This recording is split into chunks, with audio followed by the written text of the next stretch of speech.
And welcome back to Taxation is Theft, the show that talks about all the ways the government is ripping you off and what you can do to stop them. Broadcasting live on Facebook and YouTube from an underground bunker deep within the jungles of Mexico, I'm Dan, Taxation is Theft Berman, former candidate for President of the United States, currently in the race for Governor of Texas. And right now, Bitcoin is trading at $37,219.58. I hope you bought the dip. It's going back up. Tonight's guest, Tommy Chong, needs absolutely no introduction. He's probably one of the most well-known cannabis icons, at least in my world, and I'm happy to have him on the show tonight. We're going to have a lot of great fun, but we're also going to talk about some very serious issues. So we'll welcome him in just a minute. Before we get started, if you're watching the live streams, make sure you like and share. Make sure you comment, ask questions, give your shout-outs. I do keep an eye on those while the show is going. And tonight's episode is brought to you by the Nugg of Knowledge, indoor-grown, chemical-free, smokable hemp flower and Delta-8 vape cartridges. Get elevated at nuggofknowledge.com. And now, on to the show. Tommy Chong, welcome. Thank you so much for joining me tonight.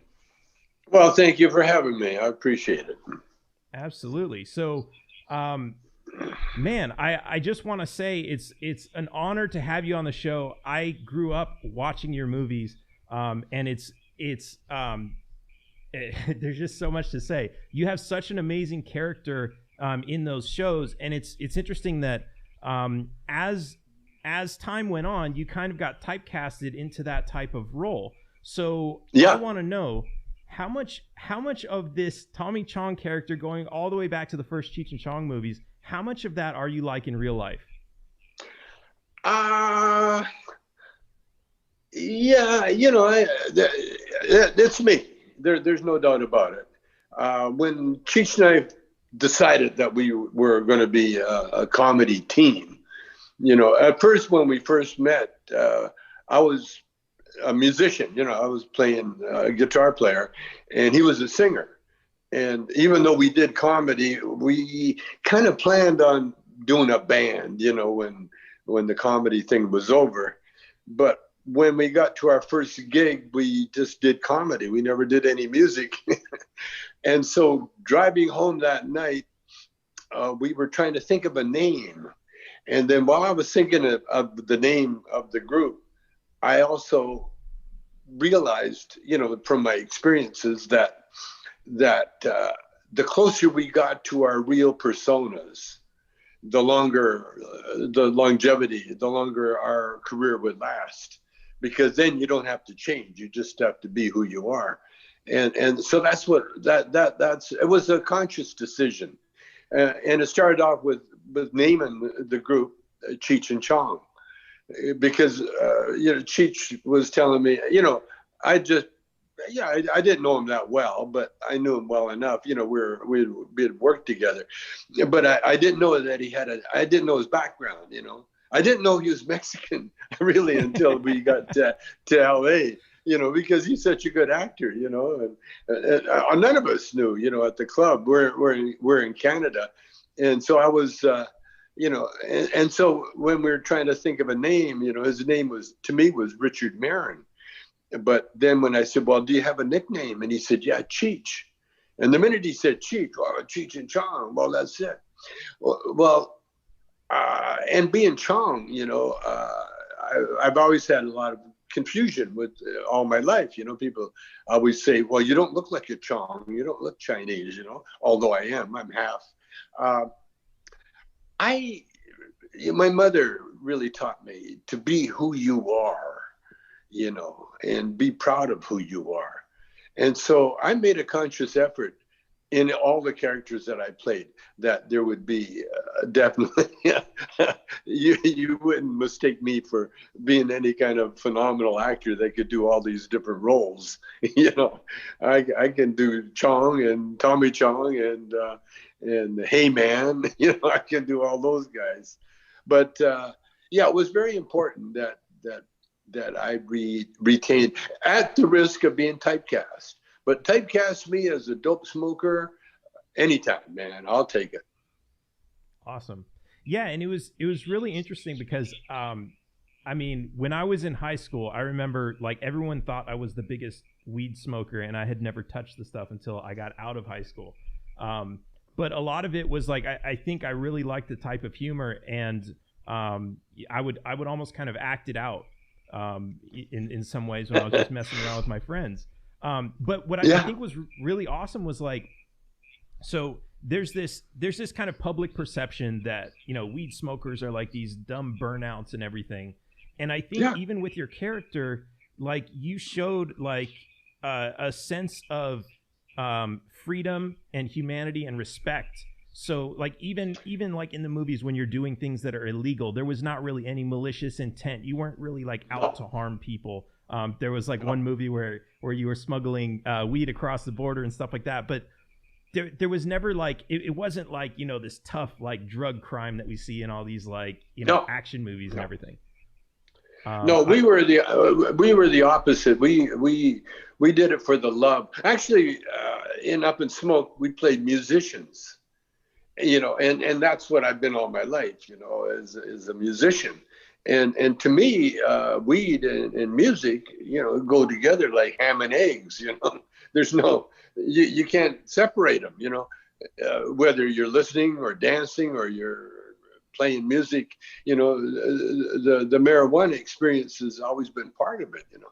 And so the other thing I did, I don't know if you picked up on it, but Up in Smoke, both Cheech and I are in tremendous shape, because I consciously made an effort to show that pot smoking enhanced your health. It did not hurt your health. See, that's what all the misinformation was all about, you know, that gateway drug, you know, once you do pot, you're going to start doing heroin immediately, you know, that kind of thing. And so when we did Up in Smoke, especially, that was our first movie, you know, Cheech and I both worked out like crazy to get as fit as we did.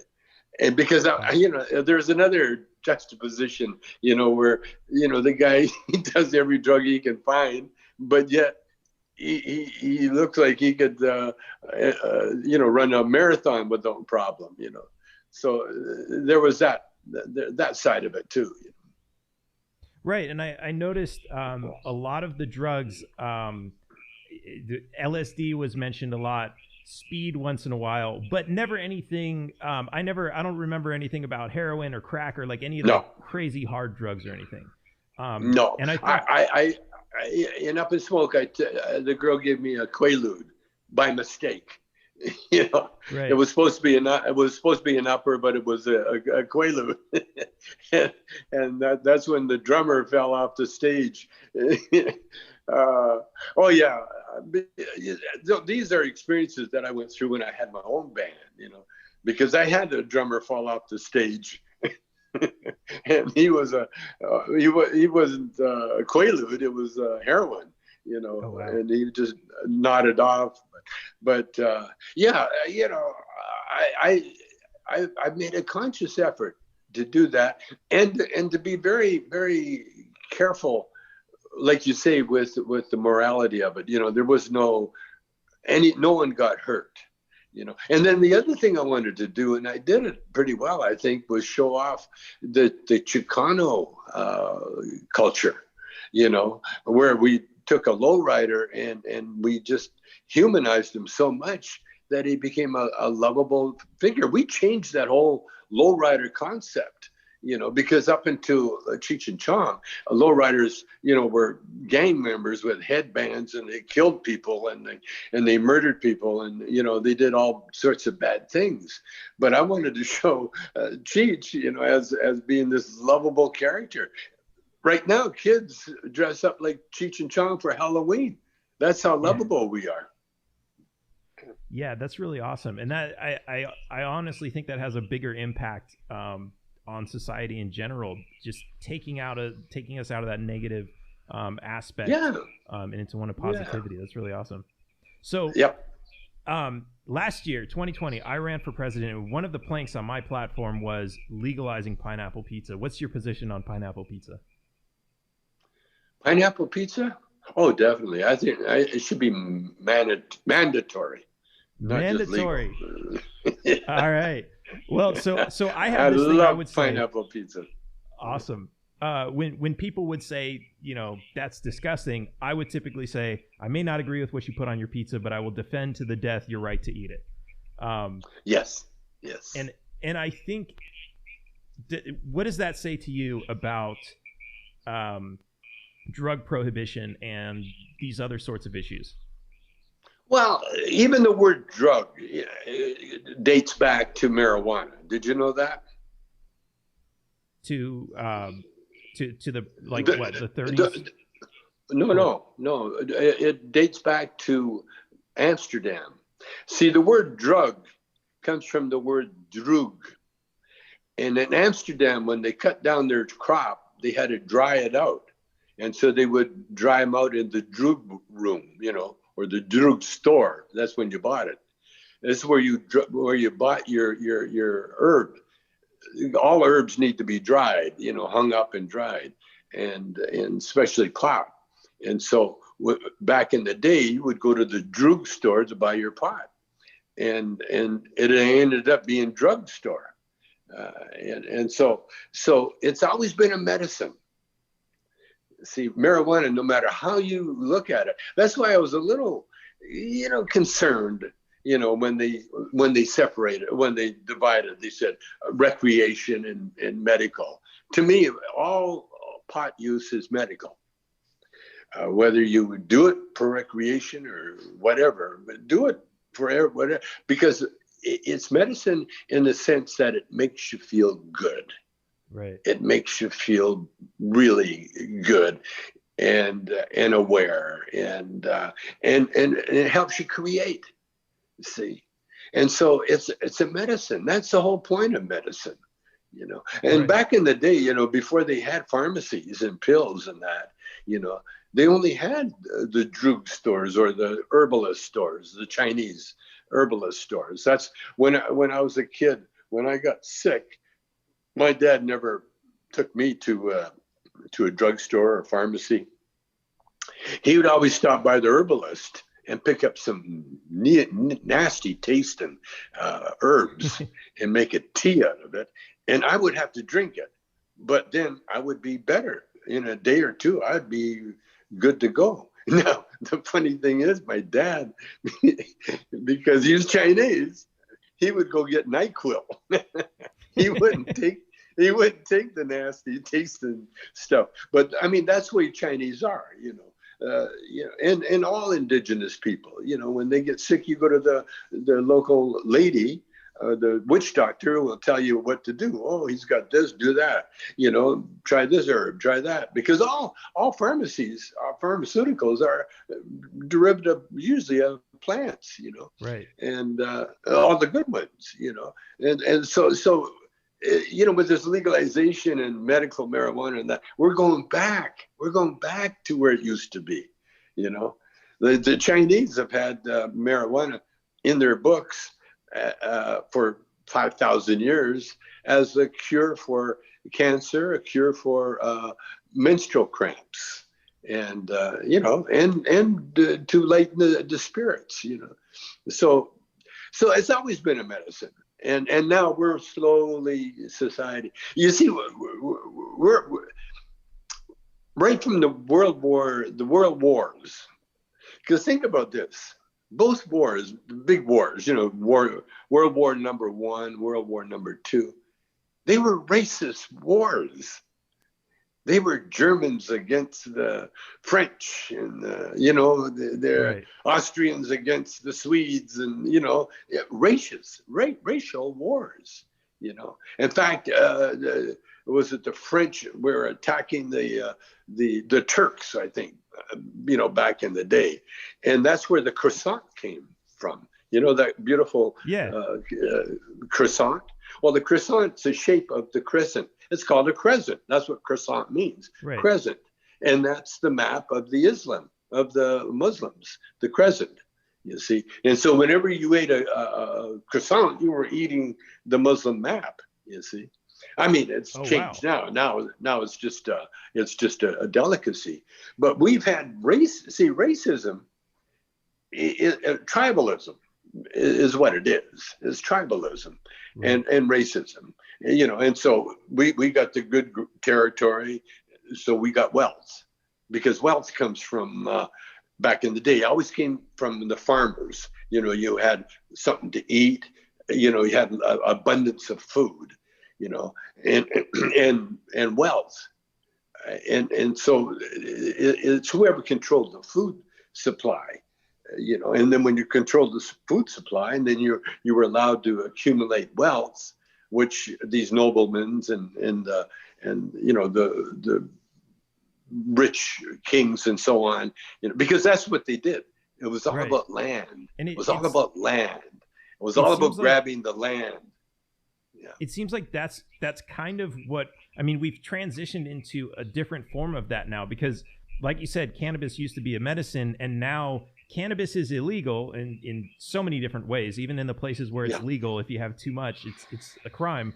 But all of these manufactured pharmaceuticals, which they control, right? They control the licenses through government licensing. They're the only ones who are allowed to manufacture it, and they're making tons of money off of us, while they're preventing us our access to our natural medicine. But also there's the tribalism where, we have this fight, like even within this country, we have the tribalism fight between Democrats and Republicans. And it seems like a lot of the things that they have us fighting over are things that, if we just came together and, one person was a Republican, one was a Democrat, one was a Libertarian, and we're all sitting together in a circle, we wouldn't be fighting each other, except for the fact that we've been told, hey, you're part of this tribe and you're not allowed to trust that person, and you have to go to war with them, and you can't break bread with them, and all these other kind of lies that they've put into our head. Do you think? Well, it's a little deeper than that. What war does, it creates an economy, you see. And you notice uprisings happen when the economy is stalled for one reason or another. Like in the old days, it was famine. When famine hit and the farmers couldn't grow their food. That's what happened in Syria. Syria, they had a horrible drought. And with the drought, the farmers moved into the city. And when they're in the city, they had no work. And so that's a recipe for armed insurrection, because they can see the rich have everything, the poor have nothing. And so the poor, just they want their food too. And so they attack, and then the rich hire the armies to kill, and it's a constant cycle like that. That's what it's all about. But what's the good news is? The good news, and we're coming into a period of peace that will be unprecedented. We're coming into this beautiful, and this is the Trumpy and all that stuff is the last vestige of it. Because Trump is not a warrior, you see. And he had no, because usually when you have an uprising, you need a warrior to lead the armies, because that's what you got to do. You got one army has to overtake and beat the other army, and then they come in and they're the victors, right. And they rape and pillage and live good for a couple of generations, and then they get overtaken. But what's happening now is the computer. See, the computer has freed us up. The computer and the iPhone, because you got a whole a library of knowledge in your hand, and the right people who use it. That's why marijuana got legal, because all of a sudden it showed on TV. It showed a little baby with epilepsy being cured on TV. And once you saw it on TV, with Sandra Gupta, boom, now it's legal. All of a sudden, I got my wife and all her friends are using CBD and THC like for medical for sleeping purposes, you see. And that's all thanks to the computer and the iPhone. Now the iPhone is brand new, in the stretch of reality. It was a few years ago. I remember, I'm old enough to remember dial phones and pay phones and car phones and all those things. But now it's at our fingertips, and look at us. We're talking to each other through a little iPhone. Well, that little instrument will tell us how we can live together in peace. And the first thing we have to realize is that we are all related. Calling each other my brother is not a stretch, regardless of what color you are, because what we're finding out is that the color only depends on the climate that whoever was raised in. If you're raised in where there was nothing but sun, you're going to be black. If you're raised in nothing but snow and cold, you're going to be white, and everybody in between. And so it's all a thing, but it's also another thing too. You got to remember, we live in a physical world, and so that's why the I Ching says that the only constant thing in a physical world is change. That's the only constant thing. That's the only one thing that you can rely on that's constant, is change. Everything's going to change. And so, like our government, one day we've got a Trump and the next day we got a Biden. And one day we got a despot nutcase that doesn't know what he's doing. And he's greedy and he's got a lot of followers. And through the magic of TV and our phones and everything else, we'll change. We change it. So the changes are always happening. But there's no such thing as utopia except in the spiritual world. Now, this is what I've been teaching everybody that I talk to, is that, see, every action, there's a reaction. So for every physical world, there's an invisible world called the spiritual world. See? And because in the physical world, everything goes, anything goes. This is why you can be evil, you can be horrible, you can be all that things, because you can't be that in the spiritual world. Because the spiritual world only consists of love. That's all. And since we've been on, in this universe forever, eternity, there's never been a time when you and I have not been here in one form or another. You see, and the time only exists in the physical world, which we're in now, in which we have the podcast, in which we're talking about substance like marijuana. See, the thing is, when I did the LSD was a mind trip right away. Right.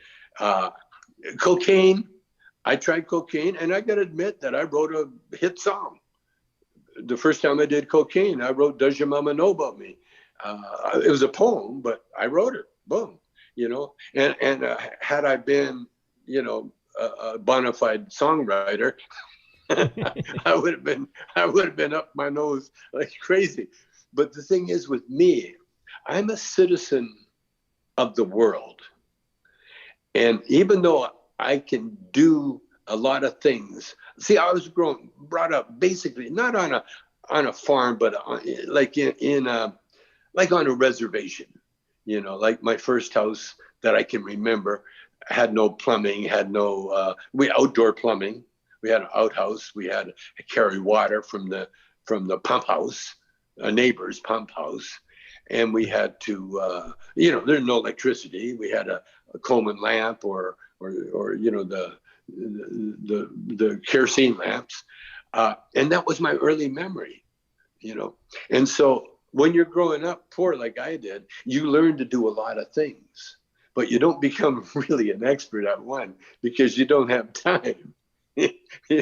Like I learned how to play guitar good enough so I could play for dances, with a fiddle player.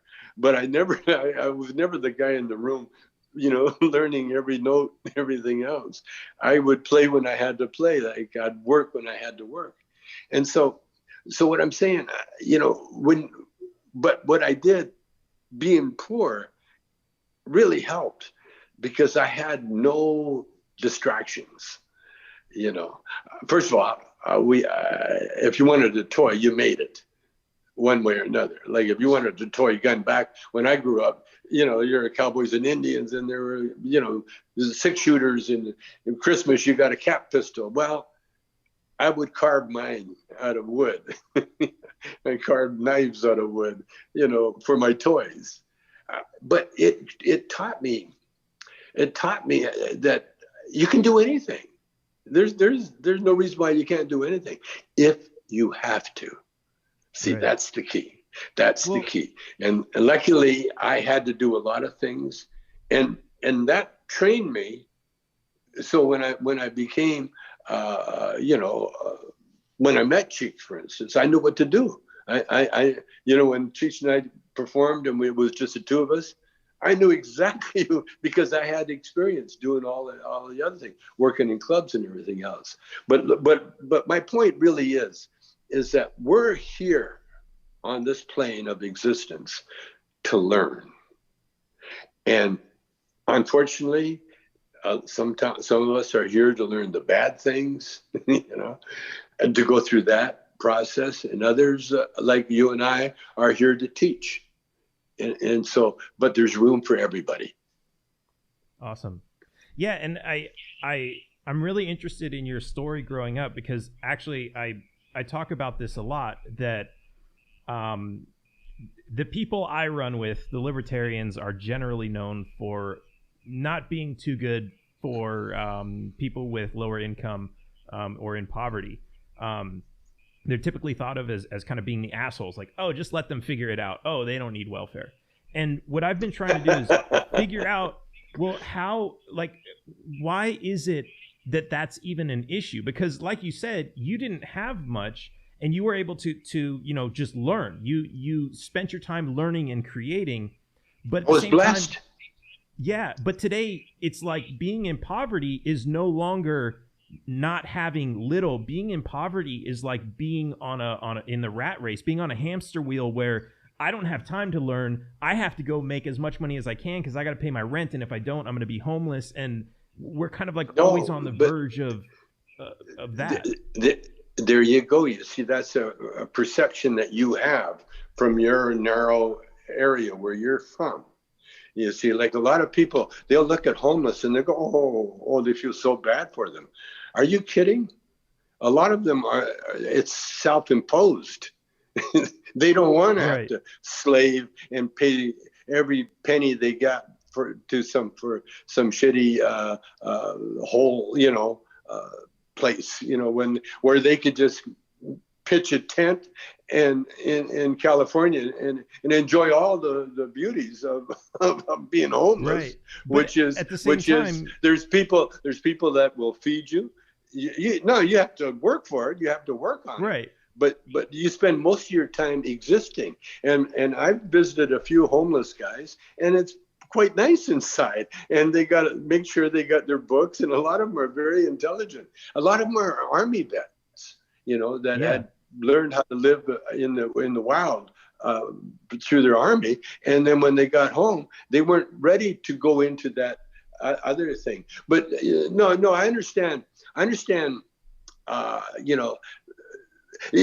that.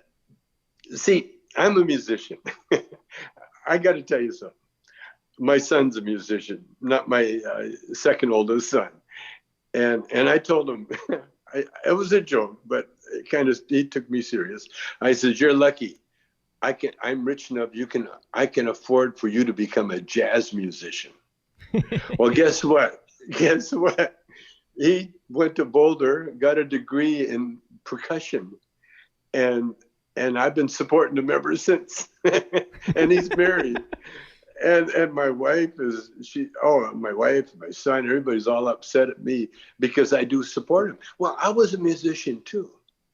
And I understand that no matter how well you play your instrument, you're on the poverty line all the time. Like now, do you think musicians get help from the government? No, they don't. They get help from their girlfriends, from their moms, from their relatives, from rich patrons, because that's the nature of our lives. In order to be free to play music, you can't take some do. I did, I worked construction. I worked every kind of shitty job you can get, but they were never shitty to me. Why? Because every job I took, I got into learning the job. And when I got to the point where the one thing I learned, I don't want to do this anymore. like I remember when I quit school, first time I quit school, I ended up on a roof. I was a roofer. And then I remember being on the roof for for hours, and then watching my buddies go to school hours later, and then watching them come home from school. I'm still on that roof, and I'm going to be up there for another couple of hours with a hot mop and that. And so what I'm trying to say is, if you approach life like it's a school to learn, there is no, you will be so happy because there's so much to learn. Every job, and I learned this from my brother, by the way. My brother was, he had a high school education, but he was a worker. He was a sheet metal worker for a while, and a truck driver for a while, and then he ended up managing nightclubs that I ended up owning. But if you look at life as a learning, as school, you'll never be bored. You'll never be bored, and not only that, but you always get the job. Because, I know people, especially the Mexicans, they're the laborers. But you know what? All around my house, they're the only ones that are working every day. They're working. They got a job. They're essential. They're out there working. And some are getting paid pretty nice money. Others are getting paid a slave wage, but they know how to deal with it, you see. But these aren't people to be pitied. These are people to be admired. I watched a guy over there work a jackhammer. Ever try to work a jackhammer? It's not easy. And I watched him, and he was like nonstop. But he had a technique where he would just use it in the least amount of energy, and he just had it. Oh, it was poetic. But no, I've learned through hard work that you can be happy doing whatever it is. I've had the shittiest jobs you can think of, and it never bothered me. You know why? Because I knew I wasn't going to do this forever. I was only going to do this for a small period of time, because I always knew that I was going to be somebody. I was going to do something great. My mother told me that. She said, you're one thing about you. She said, you're a mixed race, but people are going to be looking at you. And so it's up to you for them to give them something to look at. And I've lived by that all my life. And not only that, I'll tell you another little secret that I got. I learned very early, the only entertainment I had in my life growing up, we had no movies, there was no television. We had a radio, but we had one station, and no, the only entertainment we had was church, Sunday school. Not only they wanted you there, but if you stayed there, a couple of weeks in a row, they give you a Bible. You got a free Bible, and so I got totally into Sunday school, to the point where I just loved all that, but I was shy, and I would just marvel. But church, Sunday school taught me the power of prayer. See? And I learned it at a really young age. I mean, almost preschool, almost before I went to school. I remember riding in the back of my dad's car. It was such a raggedy old car that you could see the ground in the back seat. The floorboards were rusted out, and I could see there. Now this is in Calgary, Alberta, in the middle of winter. So what I could see on the ground was snow. But we were glad that we had a car, and not only had a car, but the car had a heater. And was comfortable, and oh God, it was great. And so I would lay in the back seat, and I prayed, because the Sunday school teacher told me, if you want something, you could pray for it. And so I prayed that my dad would get a job, because apparently, I could hear him talking, my mom and dad talking, and, Pop wasn't really, had the job that he wanted. He had a bunch of little jobs, but, I found out later. So I prayed for him to get a job. And, within a week, he got a better job, and then a better job. And then pretty soon he's driving big rig trucks. And then we could move into bigger houses and everything else. So I learned the power of prayer. And it's so simple. So simple. Is that, it sounds like from the way you described it earlier, it sounds very much like law of attraction type thing. Do you think that a lot of people are missing out on that? I hear people complaining all day about the struggle of the American life, and I'm down here in Mexico, and I see people who have so much less than people in America who are not, the Mexicans are not complaining, and the Americans are complaining every single day. Do you think it's a matter of, like, they need to learn some sort of philosophy, whether it's law of attraction, whether it's prayer, something that almost kind of gives them hope within their own life and an entrance into creating their own reality or creating their own world? A lot of people are like a car. Okay. Now, when you buy a car, you don't just get in and drive it away. You got to know how to drive that car. You got to know what that car can do. You got to know how to go forward, and you got to know how to go backwards. You got to learn. You got to learn. And your body is like a car. You got to learn what your body can do and what it can do for you. And then, but if you learn the spiritual side, see, very few people, for the most part, there's a lot of people, and what they're doing, you can't knock them for it, because they're in a stage of development, and you can't help them with that development. They have to learn. Everybody has to learn themselves, like a little kid walking, your instinct is to go over there and help him walk. But you can't, because he's not going to learn if everybody helps him up and walks for him, So he has to fall and get up and fall and get up and bang, and then you learn. That's how you learn, and that's with everything. That's why I say, when I learn these secrets, they're secrets, and they're secrets that everybody's been trying to tell you about these secrets. That's why the Constitution of the United States is so powerful. It's because it was by God's word. You have to swear in the Bible to protect this country. And when you do anything with God involved, that is gold. Because why? Because we are all creatures of God, and we're put here to learn. Now, learning doesn't say that you're automatically shown what to do. No, learning means you have to learn. You have to learn how to walk. You have to learn how to drive a car. You have to learn how to be nice to people. You have to learn, because you never know. That's why, right.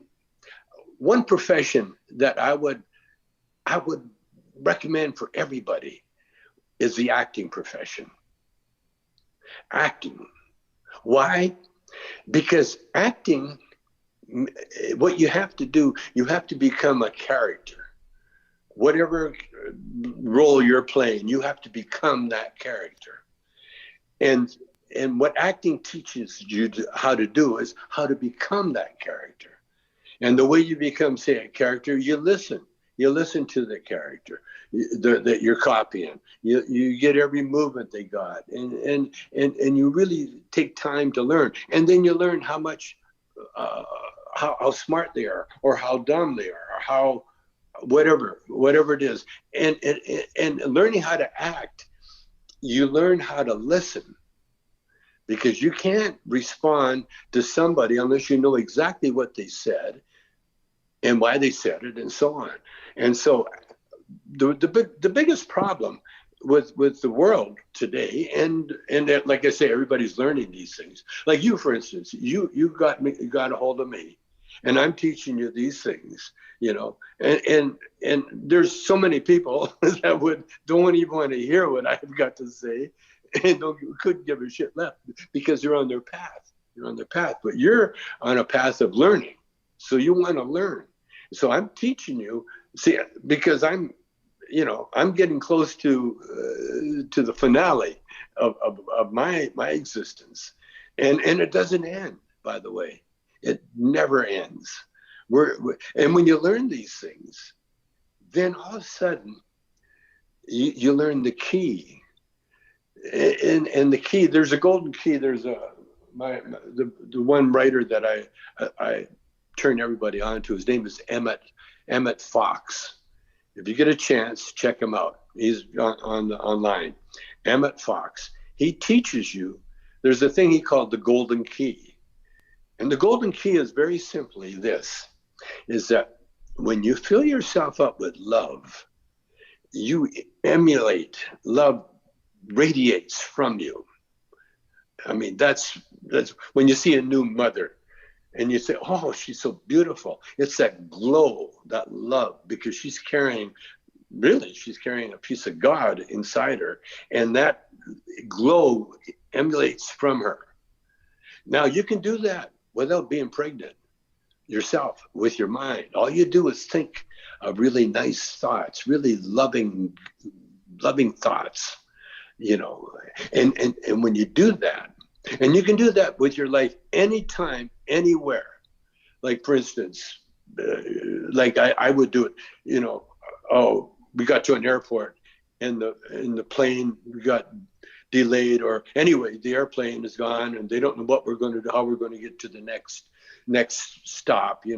Are we going to be held over for a night, or we're going to sleep at the airport, whatever. I go into that Emmett Fox golden key thing, fill myself up with love, and I start giving compliments to the ticket lady, and sort of like calming everybody around me, saying it's going to be all right. You'll see, it's going to be all right. Oh, this is nice. If we have to stay here, oh, this is nice. I could check this out. I could do that. And you fill yourself up with love, so much so that you change whatever is barriers stopping you. All of a sudden, oh, there's a seat open on this plane. Hey, come on, grab your stuff, let's go. Or yeah, like sometimes, anything or you just might meet happen. Interesting people there while you're waiting. Yeah, many opportunities. Yeah, absolutely. So what I'm saying is that it's all in the mind. See, your mind controls everything. That's why marijuana is so important, because a lot of times what marijuana does, it just puts you in the moment, whatever moment you're in.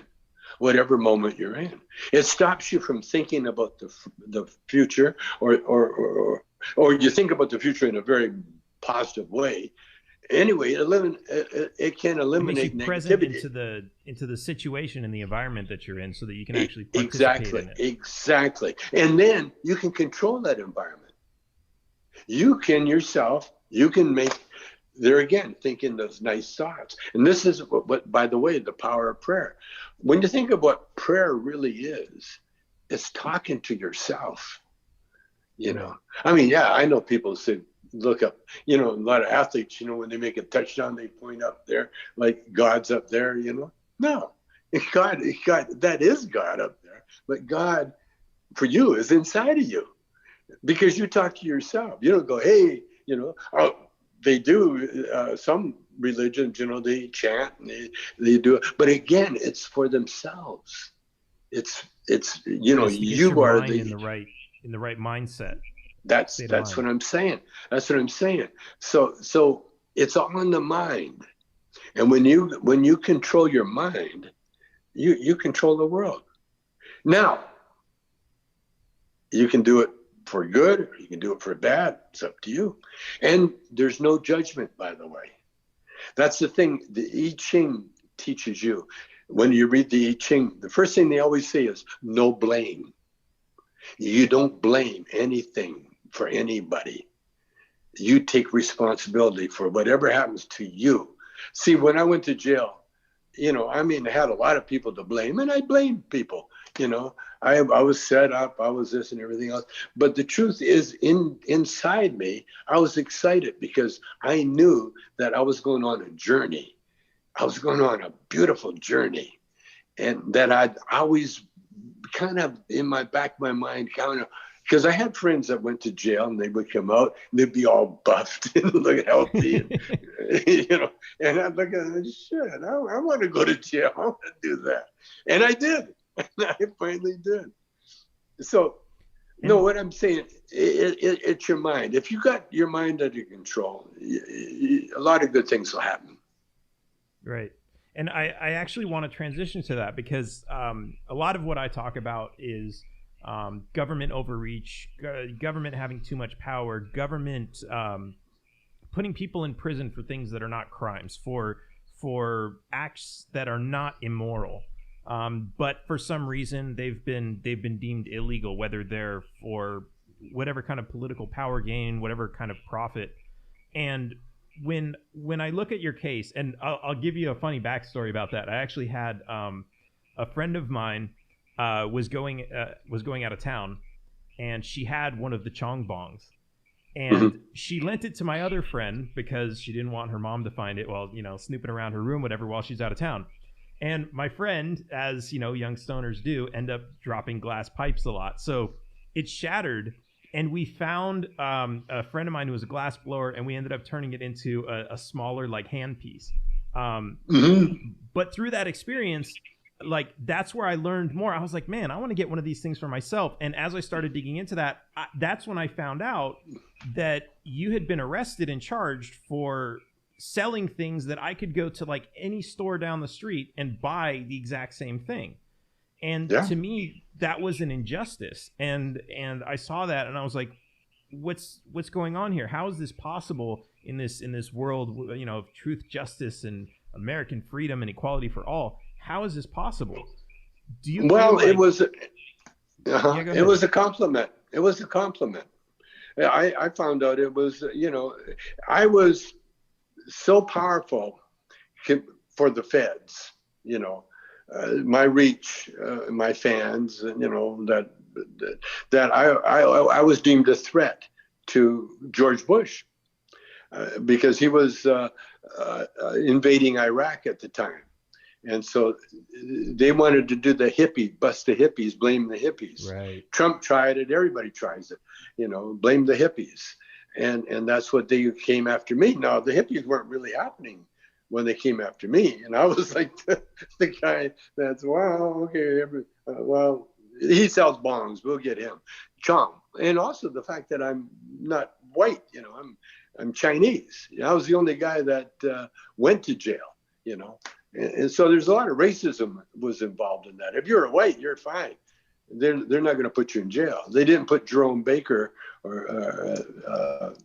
in jail, but they give him house arrest. And with me, they put me in jail because Chong, see, you got it, those terrorists, And then they blame me for the proceeds of the bong sales go to fund terrorism. The billions of dollars that we're making on bongs, man. We were so in debt with that bong company that was kind of like they did us a favor when they got us out. Because, we're selling great glass, but we weren't making any money because we were paying all the glass blowers. But no, again, everything that happened to me it turned out to be a blessing. The jail turned out to be a blessing. It made me a martyr. Look at, we're talking now. I'm in demand because of what I went through, and what I went through really was beautiful. I turned the prison into a religious retreat. They had a sweat lodge there, and I was at that sweat lodge every Saturday. In fact, pissed my wife off. She'd come and visit me, and I'd say, "Hey, listen, honey, I got to cut this visit short. I got to go do the sweat lodge." And she'd driven 2 hours, and she had 2 hours to drive back. And all of a sudden, she's got her old man telling her, "Hey, look, we got to cut this." But no, I'll tell you, man. knowing what I knew, and by the way, I transformed that prison. You know what? I ended up making bongs because they put me out in the garden. You know, In prison. Yeah, we see the prisoners run prisons. You know, the smart prisoners. You know, because the guards, they don't have the brain power to do that. You know, they're mokes. They're like National Guard guys. You know, they're trained to stand here for a long time and hold a gun. You know, the smart people are the prisoners, the lawyers, the doctors, the entrepreneurs like myself. You know, and so what you do, you find out who does what, and so we ended up. You know, there's a gang of us, 4 or 5, that sort of had a lock on all the perks that you could get. And I hung out with the guy that ran the garden. There's a vegetable garden in prison, pretty nice one too. And so I ate like a beautiful vegetarian all the whole time I was there. I only ate in the mess hall because I wanted to. I didn't have to, but I wanted to have that prison experience. So a couple of times I took a meal in the mess hall, but for the most time, you know, because I wanted to enjoy all the prison experience. And there's a running track, you know, a quarter mile running track. And every night we'd walk that track and talk and visit, and, you know, and there you could play pool, you could play baseball, you could play, they had a whole football team field. They had bocce ball court, which I learned how to play bocce ball. I mean, it was a resort. It was a resort, and it was fun, and it was in the desert. And so I was in my, I love the desert. The ground on the desert, man, it's just filled with all sorts of beautiful meteorites and all this different kind of stones, different kind of rocks. And I'm a carver too, so I was carving that. And then I got to work in the garden, and the guy that ran the garden, Mr. Ono, he had a front loader, and he found a deposit of clay. And so he took the whole deposit of clay and dumped it in front of my little work area. And so I sat there for a couple of months making bongs out of clay. Wow. and then I actually built a kiln. I built a kiln because I got the run of the prison because I was old, you know, and I wasn't being punished. I was being incarcerated for bongs. You know, it was the government way of saying you shouldn't be in jail, but if we have to put you in jail, we'll put you in a nice jail. You know, it was a camp. I was in there where Halderman and Ehrlichman were there, and I broke their record. I got more mail than anybody. The mail lady used to go, Chong, Chong, Chong. Finally, she just handed. She'd hand it, and I never went and picked up my mail. I had my buddy Eric, a golf caddy who taught me how to play golf. Eventually, he would gather my mail for me, and I had more mail. Oh man! And then the visitors found out that I was there, and so visiting was overrun with people wanting to meet me and take my pictures. And so eventually the prison had a law saying that I couldn't take pictures with the visitors anymore. But when I was in there, man, I started a habit of watching sunsets. I remember I said, I got to watch it. The sunset's so beautiful in the desert. And so I sat there and I watched one sunset. And then the next day I thought, that was fun. I'll do that again. Next thing you know, I'm watching it for a week. And then it became. Then all of a sudden I started having people come and watch the sunset with me, other prisoners. And pretty soon there's like 30, 40 of us all sitting on the grounds watching the sunset. It was very cosmic. 3 months. I watched every sunset for 3 months. So, you know, wherever you go, there you are. And for me, prison wasn't a burden at all, at all.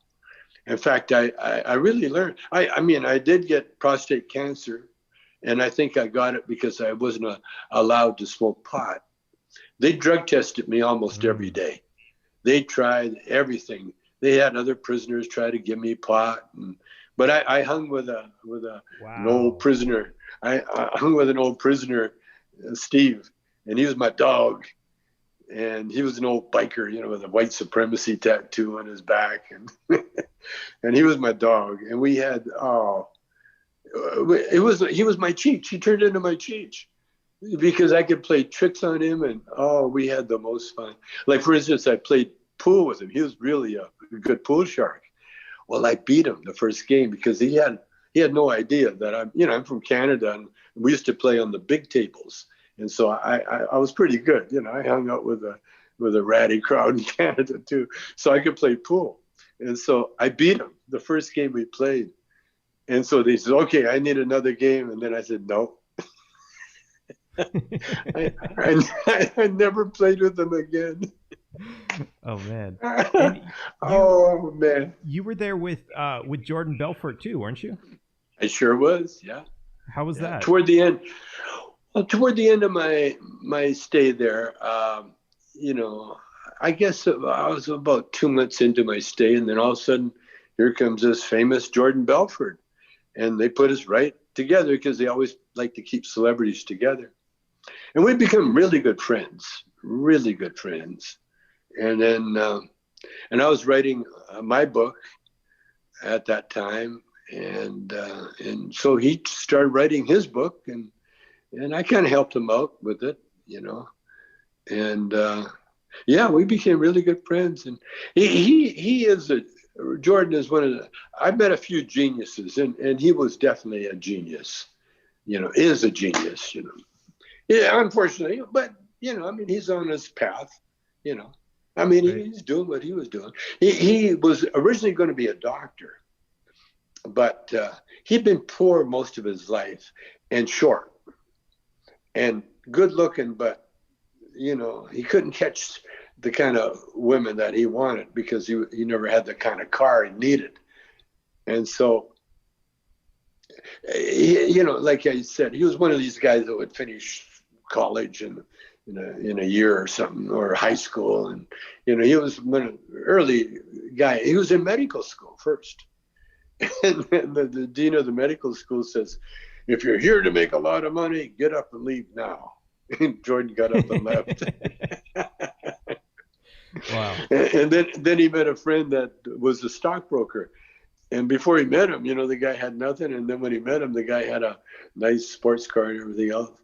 And so Jordan became a stockbroker. And because he was kind of a scam artist, you know, from the get-go. He told me a few scams that he played, you know, up until he became a stockbroker, and they're pretty interesting scams. And you know, I grew up with scam artists in Canada. You know, and that was my crowd. You know, because I had a nightclub, and that they all hung out there, and you know, we're all my friends in that. So I knew that side of the law very. But I never, you know, I was a musician. You know, and it was all about music. And you know, and playing and being adored for being a musician, you know. So I had no urge to be criminal in anything for anybody, you know. There's no reason to. I've always been fascinated by a great scam, but at the same time, I'm kind of the same way. I've never really been interested in pulling a scam. It's almost like a magic trick. Like I kind of like learning the magic behind it. But I'm not a magician, so. No, I mean, that's exactly a good thing, because when I was in the halfway house, I almost said his name. I'll think of his name. A black guy, he taught me a scam. He taught me his scam. He had to tell somebody. It was a halfway house. Fraser. Was it I think it could have been Fraser. Anyway, he told me the scam. it was crazy what he would do. He'd go to these clubs and he'd hook up with a girl, not too pretty, kind of overweight, looking for a guy.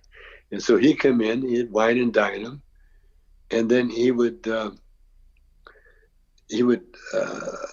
buy them a car in their name, and then he would arrange an accident, and then he would pull down a lot of money from the insurance, because there were these innocent girls, there's no way they would be involved in a scam, and so the insurance companies would pay up, and he made wow. pretty penny. He would just make sure that no one got hurt, but he would, be hit and run for the most part. And then they would just nail the insurance companies. But he got caught. It wasn't for the insurance, wasn't for the scam. He got caught with having a check writing stuff in his trunk of his car. And he had been busted for fraud before. and anyway, these guys cracked me up, because here they are in jail telling me, "Hey, man, you want to know a foolproof way to make money?" If it's so foolproof, what are you doing here? Yeah. So I want to get to this question, of course, because it's the name of the show. Do you think taxation is theft?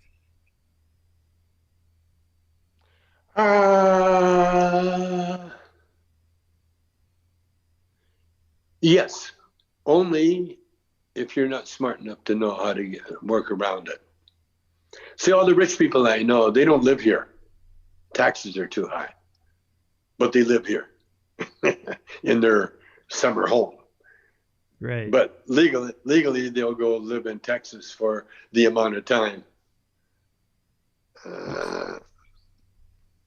Lost your video. Yeah. No. So taxation. The smart rich people, they know how. It's like anything. It's an obstacle, and you got to learn how to do it. Now, the whole idea. I had another brilliant partner of mine told me how to deal with taxes. Prepay your taxes, and that way you'll end up getting money back, and you won't be audited, because who audits people that pay their taxes? Why would you audit them? And there's too many other people out there. But if you have to pay, like the marijuana taxes and that that's why the underground. I don't. Hey, again, man. See. Again, I don't have any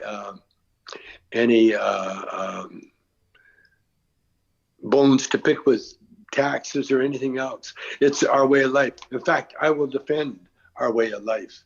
And so the taxes are part of it. Fine.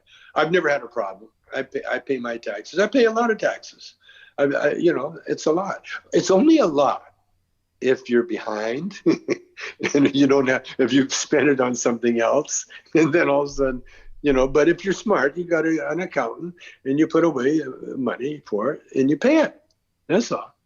Do you think though, that especially if you have to be smart to not pay it, do you think that a tax is more oppressive to people who either are less intelligent or just don't have the time because they're on that hamster wheel and they haven't figured out how to get out of that rat race yet? That's all a learning thing, man. That's what you learn. You got to learn that. You got to learn. I'm watching a show now called The Restaurant, and most of it is all about financing. Are you there?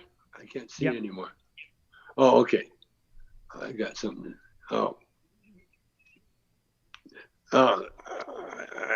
Shit.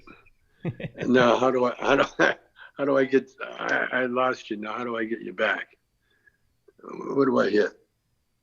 I think you're connected. You just got to hit the video, or maybe you have to switch back to the app.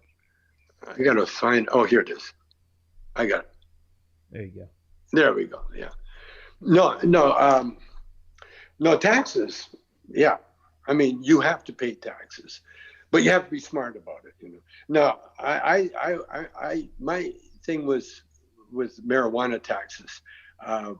That's what is hurting a lot of the growers. But you see, they always got a note because they always got that back door, Right. where The black market. they don't pay any taxes. So I mean, that's the way life is, man.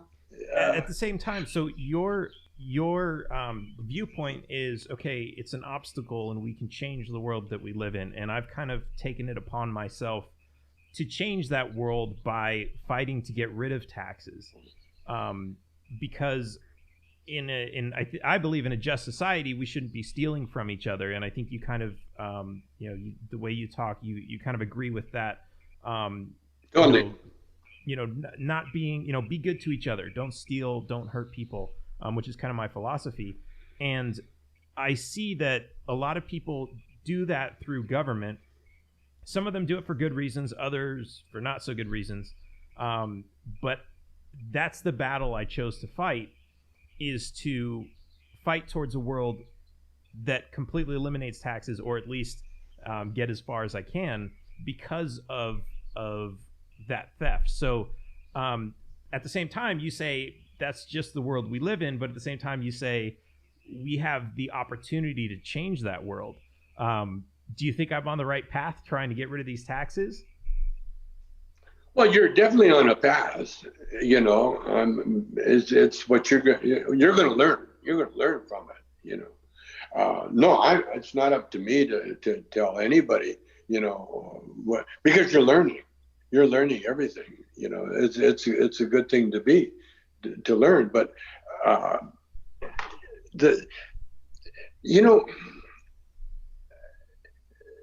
it's a different kind of mindset.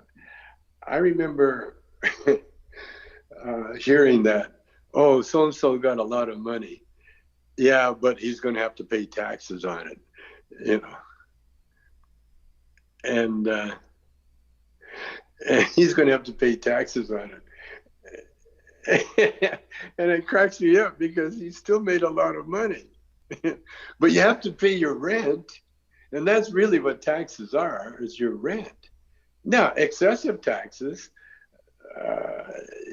well, you're in Mexico, for instance. Right. Yeah. And the problem is with Mexico is that the right people aren't paying taxes.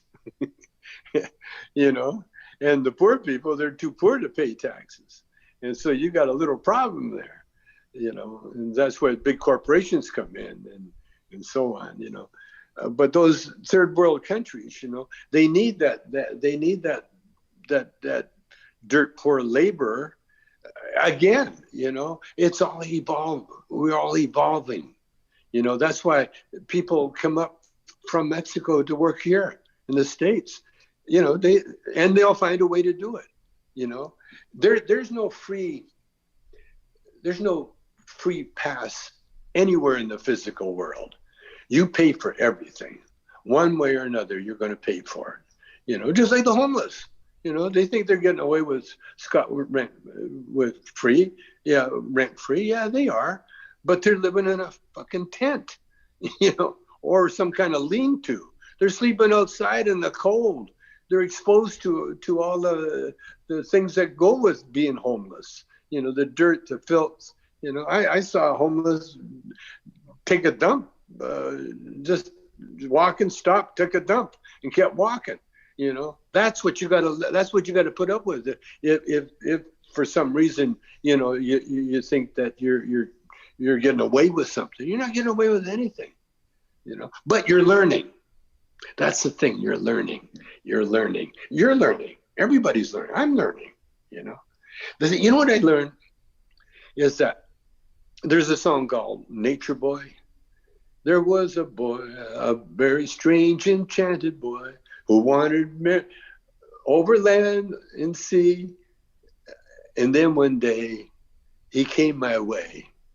And this is what he said to me, The greatest thing you could ever have, the greatest thing you could ever do is to be loved and be loved in return. That's the greatest thing, to be loved and be loved in return. And that's no matter what you're doing, you know. When I was in prison, there was a guy, he spent his entire time in prison making a map of the United States with rocks and crap from the desert floor. And he had Texas, and you could look at it, and that was his job. That's what he did every day. He'd go out there and he'd make another map, and then he'd play with it. Another guy there, he would trap ground squirrels and skin them, and then he'd eat the meat. Wow. And everybody looked at him and said, "Why would you do that?" Well, the food in the mess hall was pretty bad, but no, they went kind of nutty. They go kind of nutty. But the law in prison is you let them alone. That's the first thing I learned, because I learned it accidentally. When I was in prison, I was taking tango lessons before I went to prison. And so I started practicing my tango walk. The hardest thing about tango is the walk. It's hard. And the reason it's hard is because it's simple. And when you think of it and you try to do it, it's so hard, because your brain doesn't, you have to, you don't even think when you walk, you just get up and walk. But when you have to think about it, it becomes so hard. And so I would spend a good deal of time on the basketball court with my tango walk. Well, all of a sudden I had an audience, because here's this famous Chong, and he's doing this weird walk on the basketball court, and that's how I met my dog Steve, because Steve and all the bikers, they were all these Mongols and Hell's Angels and all these, but they're peace-loving bikers, and so they gathered around there and laughed. And finally, one day, Steve goes, "Hey, Chong, you don't have to dance alone. I'll dance with you." And so I walked over to him and I took him in my arms, and he got all homophobic, and oh, Jesus. and we became the best friends. But I learned, I'm used to performing in front of an audience anyway, so it didn't bother me. But I learned one thing: if you go to prison, the weirder you act, the more people leave you alone. So you don't have to beat up the biggest guy. You just have to act weird towards him. Just act weird. Cheech used to do this bit. Cheech used to, going through a bad neighborhood, the best way to go through a bad neighborhood, put your hand in your pocket like you got a gun, and then start looking at everybody like you're looking for somebody to shoot. Wow. And when people see that coming, they just turn away. The worst thing you can do is look like you're lost and you need help. That's the worst thing you can do, because you'll get grabbed. Yeah. No. The first night I was in prison, I had two guys. One guy, he was a squirrel eater, and another guy, Howard. Howard was this. I guess he was half-breed. Native. He was a native, and they're both in there for him. I just remembered what he was in there for. There's in prison. There's nobody that's guilty. Everybody's innocent. My lawyer says, I could beat this. I shouldn't have been in there. I think I was the only guy that shouldn't have been in prison. And I was the only guy that was enjoying. I was the only guy enjoying it. But Howard and them, they walked me around the park, and by the time I got around one circle, they had offered me my own recording studio. Hey, how would you like your own recording studio? I know the guy. I know this guy. Wow. It was, It was crazy, man. I gotta. Yeah, I haven't done a book on that yet. I might do a movie about it, but it was so good, man. No, it's your attitude. It's how and that's the same as taxes, like you say about taxes. I think see the government, if they're smart, of course they're not. Uh, see, they got the wrong impression of drugs. They look, because it's racist. They look at drugs as a way to punish people of color. You know, before Mexicans, they found out Mexicans had used cannabis. It was called cannabis, and it was sold in stores. But as soon as Mexicans got caught with that reefer, that deadly reefer, that marijuana madness, then they changed the laws, because it's racism. What we got to stamp out in taxes too is racism. When that'll take it, because everybody, the rich are racist against the poor. It doesn't matter what color you are. It's rich and the poor. And the poor are there to learn a lesson, like the rich are there to learn a lesson. There's no difference. And the ones that are in between, we're the ones that sort of like, we've been blessed. You've been blessed. You've got enough gumption to put a TV show together, and so you're going to survive. You're not only going to survive, you're going to survive doing great things, and because that's the nature of our life. But like I say, the only thing, and I got to go, but the only thing I say is like the Nature Boy, that song, is we have to just be loving ourselves, not telling other people how to live. Do it by, this is what I do. I do it by example. Like people ask me, how about your kids? My kids are great. Why? Because I learn off them. They teach dad. See, I got my daughters reading to me, reading Emmett Fox, my spiritual book. Now I can read. If I wanted to read, I could read. But when I was sick with cancer, they would read to me, and I loved it. You know why I loved it? Because it affected them as much, probably more, than it affected me. So I tell people, if you want to get along with your daughter, your son, have them read to you. Find some excuse, have them read to you. You want to give them a message? Don't tell them anything. Give them the book. Say, read this to me. And then they go, oh, because I watched my daughters, both of them. They looked at the knowledge that they were getting out of the book, and they went, wow. And they both have changed their lives for the better. It's incredible. It's amazing. It's incredible. Awesome. Well, I want to thank you so much. Before we go, I want to give you an opportunity. If you have anything that you'd like to promote, if you have a website that you want anyone to go to, anything in particular that you're selling, the floor is yours. Okay. Hey Tommy Chong is a website. That's one. Or at Tommy Chong is another one. I'm selling pre-rolls that they'll deliver to your house if you're in the right country.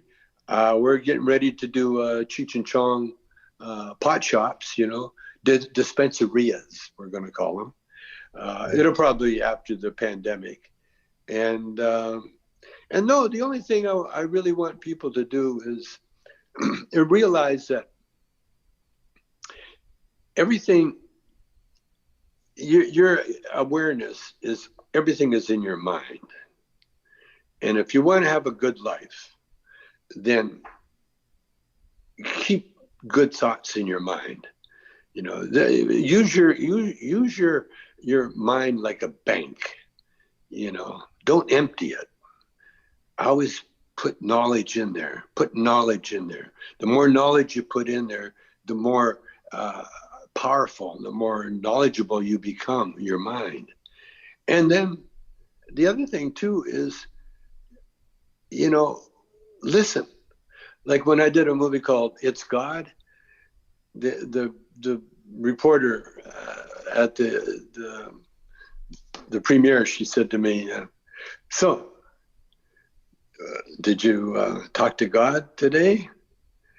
And I said, no, I listened to God. And that's what I tell people, don't talk, listen. Awesome. Absolutely. You learn so much more when you're listening than you do when you're talking. Tommy Chong, thank you so much. This has been really amazing. It's been an honor to have you on the show. Everybody, thank you for listening. If you liked the episode, please make sure to share it. I want to give a quick note that Bitcoin is up to 37,857. It's up about $700 since this show started. But head over to taxationistheft.info. Support the show. We've got some really awesome stuff. And help by sharing the show. Get it out to all your friends. This is always really important information. I think this is a little bit more on the spiritual side than the traditional legal, political stuff that we have. But I think this has been really amazing. And hopefully everybody can learn from this great conversation. So Tommy, again, thank you so much. Okay. I'll see you guys soon. Taxation is Theft. Okay, man. Take care.